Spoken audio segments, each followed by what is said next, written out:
across the road, they have little corner shops and they sell these sandwiches. So I wanted to replicate that at home today. So I've taken few big slices of sandwich bread. So for that I'm going to make a sandwich masala.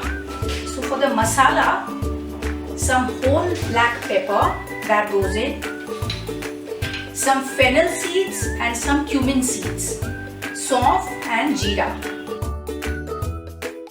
that goes in, a little stick of cinnamon that goes in, and some chaat masala I'm mixing in this. Give it a good pound.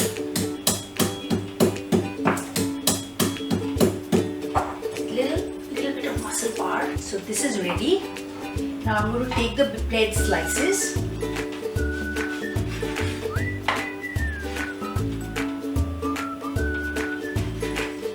Don't throw away the edges. Nothing should go wasted in a kitchen. So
the Bombay sandwich for you. If you are craving for some street food like me, do make this Bombay sandwich and it's a perfect snack.